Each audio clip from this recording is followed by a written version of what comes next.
Ito ang balita ngayon. Mag-focus tayo sa Iran na ngayon ay nasa ilalim ng matinding pansin mula sa buong mundo. Sinasabi ng US na posibleng may atake mula sa Iran sa mga susunod na araw. Nagpadala ng babala ang US Secretary of State Antony Blinken sa G7 nations na mag-apply ng diplomatic pressure sa Iran para mabawasan ang retaliation. Noong nakaraang linggo, ang chief ng Hamas na si Ismail Haniyeh ay pinatay sa Tehran ilang oras pagkatapos ng inaugurasyon ng bagong president ng Iran, si Masoud Pezeshkian. Ito ay isang malalim na insulto sa Iranian regime at sinisi nila ang Israel. Bagaman hindi pa tinatanggap o tinatanggihan ng Israel ang akusasyon, hindi ito nakakaapekto sa plano ng Iran na hindi magpatawad. Israel targeted the revolutionary leader of a freedom-fighting movement who was after the right to his people's destiny and his occupied lands in another country. They think by doing this, they have reached some success that helps them survive. They are digging their own grave, and they will gradually get themselves buried in these swamps and holes. Nagbigay ng banta si General Hossein Salami, ang head ng Iran's Revolutionary Guard. Sinasabi niyang ang Israel at ang mga allies nito ay nagkakaroon ng pagkakamali at tinatangkang sirain ang seguridad ng Iran. Kung may atake, maaaring kasama ang mga proxy groups ng Iran tulad ng Hamas at Hezbollah. Ngunit sinasabi rin ng Iran na hindi nito nais na palalain ang tensyon sa rehiyon. Ang US, sa kabilang banda, ay naghahanda na rin para sa worst-case scenario, nag-deploy ng additional assets sa West Asia at nakikipagpulong si President Joe Biden sa kanyang national security team. Samantala, dumating sa Tehran si Sergei Shoigu mula sa Russia upang ipakita ang suporta ng kanilang bansa sa Iran. Ang lahat ng ito ay nagpapakita ng mataas na stakes sa kasalukuyang sitwasyon. Ano sa tingin mo? Magkakaroon ba ng all-out war o magkakaroon tayo ng diplomatic resolution? Comment below at pag-usapan natin.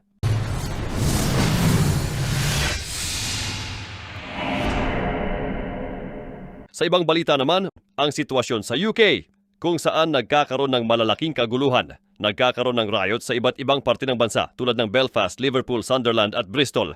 Ang mga mobs ay nagsusunog ng mga kotse at buildings, inaatak ang mga pulis at nagiiwan ng matinding pinsala. Panoorin ang buong detalye dito.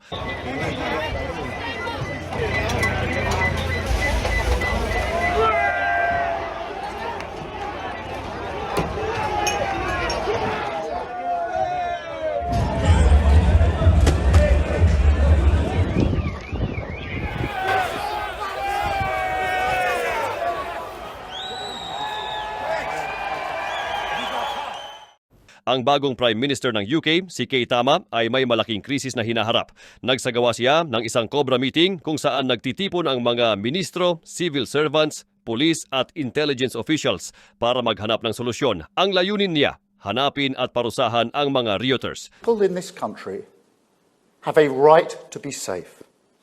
And yet, we've seen Muslim communities targeted, attacks on mosques, other minority communities singled out, Nazi salutes in the street, attacks on the police, wanton violence alongside racist rhetoric. So no, I won't shy away from calling it what it is, far-right thuggery. If you target people because of the colour of their skin or their faith, then that is far-right, and I'm prepared to say so.